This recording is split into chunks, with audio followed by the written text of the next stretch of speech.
What's up guys? So today I bring you another TV comparison, and this time it's TCL versus Samsung. So we have the TCL P8K versus the Samsung Q8F. Both are the very latest 2025 QLED TVs. So which one is better? Stay tuned to find out.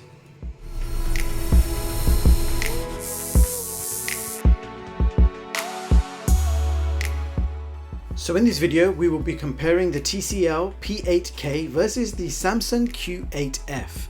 So the aim of this video is to show you guys the main differences between these two TVs, going over and comparing the various features, picture, audio, gaming, and lots more. And by the end of this video, it should help you make an informed choice of which one to go for. Now, first of all, I'll put the specs up on the screen side by side for you guys to compare. And while you guys are studying the specs, let's talk about the pricing. The TCL P8K in 55 inches will cost you around £448, and the Samsung Q8F in 55 inches will cost you around £799. So the Samsung 55-inch model is around £351 more expensive than the TCL 55-inch model.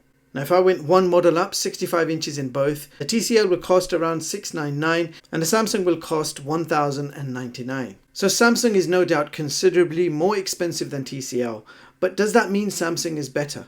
Well, not exactly. TCL is known as a value for money brand, offering premium features at a more affordable price point, aiming to bring high-end features to a broader audience. Features you would normally pay top-end money for, with the more expensive premium brands like Samsung, Sony, Panasonic, etc. So I also just want to throw this into the mix. How can TCL afford to be cheaper than the competition? Well, many of you may not know that TCL actually manufacture its own panels, and that is ultimately the most expensive component of a TV. So that is one of the main reasons why they can afford to keep their prices more competitive. Now let's talk about the displays. Both are QLED TVs, meaning they utilize a quantum dot layer to enhance color and brightness. However, there are several key differences in their underlying panel technology, backlighting, and processing that impact the viewing experience. The TCL uses an HVA high-performance vertical alignment panel, and the Samsung uses a vertical alignment panel. TCL uses direct LED backlighting, and Samsung uses dual LED backlighting. So without getting too technical, the TCL will basically offer you better viewing angles than the Samsung, and the Samsung will offer a slightly higher peak brightness. Furthermore, they are both native 4K resolution screens, that's 3840 by 2160. TCL supports an incredible 144Hz native refresh rate. The 55-inch Samsung model supports only 60Hz refresh natively and does not support variable refresh rates. So unfortunately, when it comes to next-gen gaming, you're only going to get 4K 60 with the Samsung. Now, both TVs support AMD FreeSync Premium with ALLM.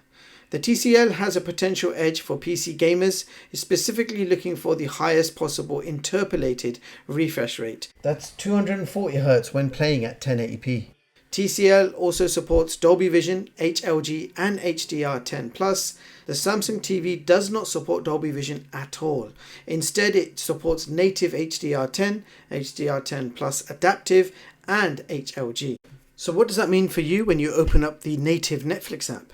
For the Samsung, you're getting 4K streaming on Netflix with HDR10+ and 5.1 sound. And with the TCL, it's going to support 4K with Dolby Vision and Dolby Atmos natively. Okay, so now let's talk design. The TCL screen has a bezel-less and frameless design. The sides are finished in brushed titanium and the unibody shell is made from metal. And you have wide stands. Now in comparison, the Samsung screen also features a very similar bezel-less design, and Samsung are calling it the Air Slim design, finished in Titan grey color. The back is actually made from plastic. The bezels are finished in metal, and the stand is also made from a combination of metal and plastic. Now the actual dimensions with the stands attached, TCL is 122.4 centimeters in width and 77 centimeters in height and 6.9 centimeters in thickness.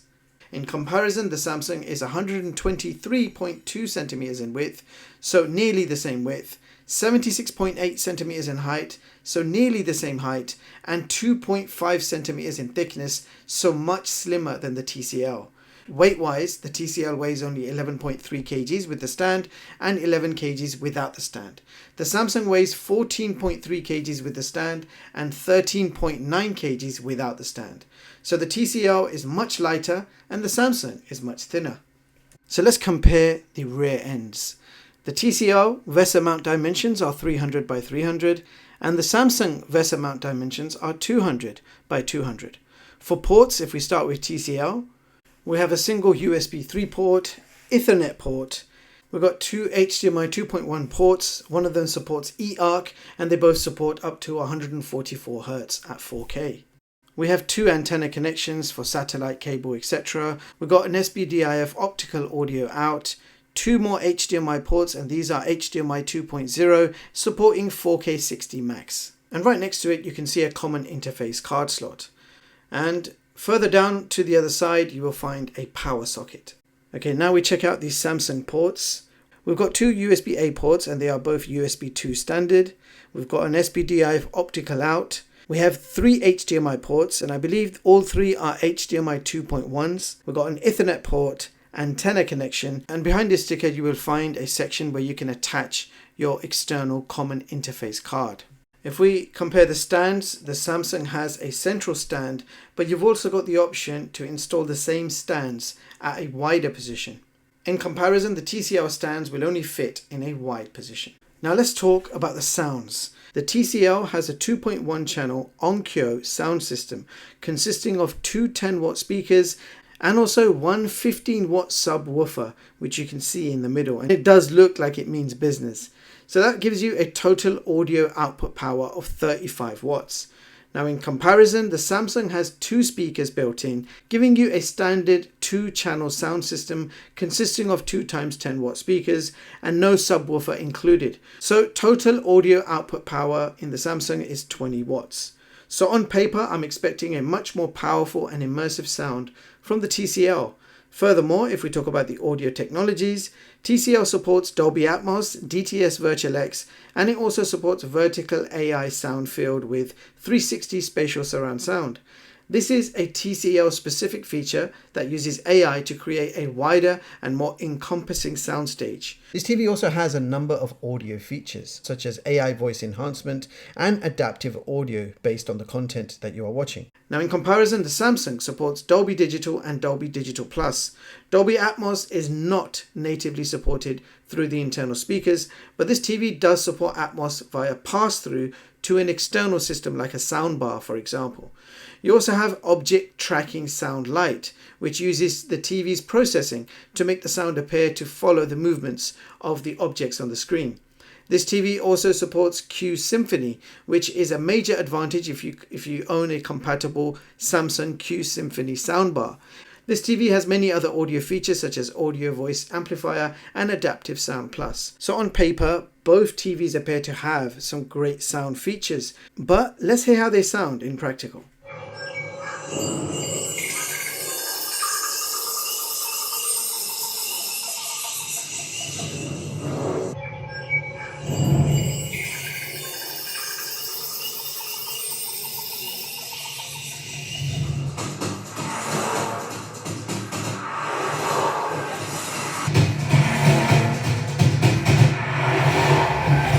Okay, moving on to the operating systems. Now both smart TVs run different OSs. TCL is running the official Google TV version 12 with content-focused personalized recommendations from all your streaming services on the home page. And you get access to the huge Google Play Store for a wide variety of apps and games and the ability to sideload your APKs. Google's ecosystem comes with it, seamless integration with Google Assistant and Chromecast all built in. Samsung is running the Tizen OS, which is fast and clean with strong integration within Samsung's ecosystem known as SmartThings for smart home control and exclusive Samsung features like Gaming Hub and Samsung TV Plus. For voice assistants, Samsung has Bixby built in and generally good compatibility with Alexa and Google Assistant. So it's hard to say which one is better. But if you're invested in Samsung's home devices, then the Tizen OS might suit you. But if you want the wider flexibility of Google TV and vast apps and sideloading capabilities, then Google TV is probably a better option for you. Now let's take a look at the processing power. The TCL is powered by the AI PQ Pro AI processor with the MediaTek Pentonic 700 quad-core clocked at 1.39 GHz. For graphics, we have the integrated Mali G5 II with 3 GB of DDR4 RAM and 32 GB of eMMC storage. And in comparison, the Samsung is powered by the Q4 AI processor with 8 GB of storage for Tizen apps. There is no mention about RAM or processor speeds, etc. But in everyday use, I found both TVs to be equally fast in general operation. Opening and closing apps works very well, although I do find that the TCL offers a slightly better performance. A lot of the times I'm noticing the Samsung lags in between opening apps, closing apps, even opening up an HDMI source. I feel Samsung takes a lot longer, whereas the TCL is much faster. So in general performance, TCL has the power. And let me quickly demonstrate this. Okay, let's press the Netflix button at the same time. 1, 2, 3. So I did press them at the same time and the Samsung just lagged, as you saw.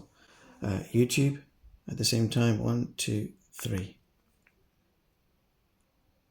So YouTube was instant on the TCL and it took Samsung a bit of time to load up. The TV channels for both, ready? 1, 2, 3. Let's see who gets there first. TCL first, Samsung still loading. And that's Samsung. Go back to YouTube. YouTube's instantly open in TCL and Samsung is not even trying. There you go. So I pressed the button and it registered that press like 5 seconds later. Homepage. Okay, so you can clearly see TCL is faster processing. And speaking of power, let's talk about the gaming performance. Now, when connecting a PS5 via HDMI, the TCL supports 4K 120Hz gaming with ALLM and VRR active. But unfortunately, the Samsung only supports 4K 60 with the PS5 and variable refresh rate not supported. Now, both TVs offer a very similar input lag response time of around 5.6 milliseconds. Now, here is an example of 4K 120Hz gaming on the TCL. You can see the gaming bar appearing at the bottom. I have switched on a few features such as aiming aid and the on-screen FPS counter. You can also see ALLM and VRR are activated. So let's check out some gameplay.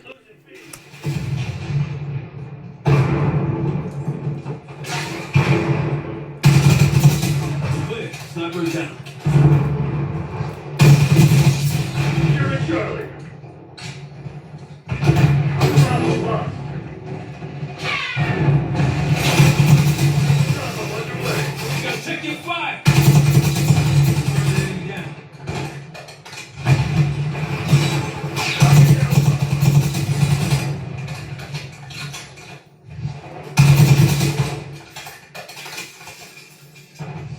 Alright, here is a closer look at the Samsung's gaming bar.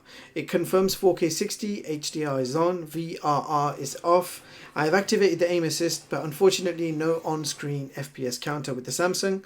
But let's go ahead and see how it plays.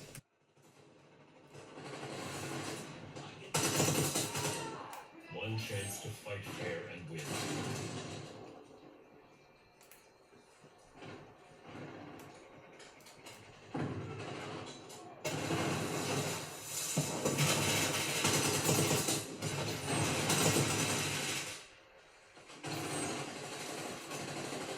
So there you have it, guys. That was my comparison between the TCL P8K versus the Samsung Q8F. So who wins this QLED showdown? It's genuinely a tough call, as the TCL P8K and the Samsung Q8F are excellent QLED TVs, each with its own strengths and weaknesses.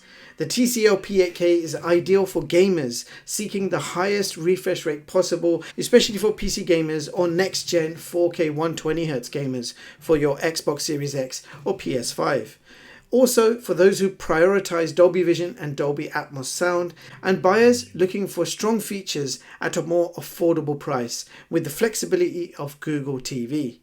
Now, the Samsung Q8F brings refined picture processing, a slightly higher brightness, and the slick Tizen OS. Its comprehensive smart features gaming support, and overall polished experience makes it a premium choice. Now let's just list down a few cons for each TV and see if that helps you decide.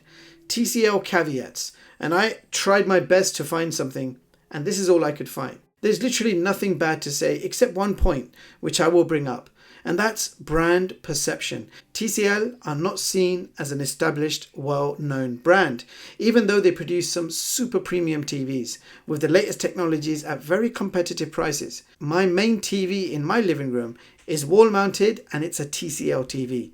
So as a tech enthusiast, I'm not just recommending this brand, they are actually better and I'm using one myself. So that says it all. Why pay more when you can get more for less? Now, Samsung caveats. There were noticeably a few to mention.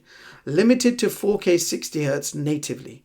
Now for a new 2025 QLED TV, 4K 120Hz should be standard. And the Samsung Q8F larger models from 65 inches onwards do support 4K 120Hz. It's just the 55 inch and smaller are limited to 60Hz.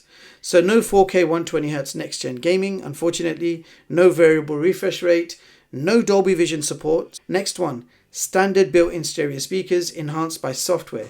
I have to say the sound quality is still really good. The software does work well, but it's a bit underwhelming in the bass department, especially when you're comparing it to a TV with a built-in subwoofer. The next caveat for the Samsung, the software lags. Now I don't know if it needs a firmware update or not, but when comparing it to the TCL, I find opening apps, I'm waiting around. Closing apps, I'm waiting around. Even changing the input source, I'm waiting around. So it just doesn't feel like a 2025 QLED TV with a powerful processor. Instead, it feels like an underwhelming processor inside the Samsung. Next one, very expensive, premium priced product. And finally, viewing angles are okay for the Samsung. If you're not going to be sitting directly in front of the TV, quality is going to take a hit from the sides. So what do you guys think? Are you team TCL or are you team Samsung? Let us know in the comments. And that being said, if you want to see more of my latest and greatest unbiased tech reviews, hit the like button, sub to the channel and hit the bell icon. Thank you so much for watching and I hope you all have an amazing day. I'll catch you all in the next one. Peace.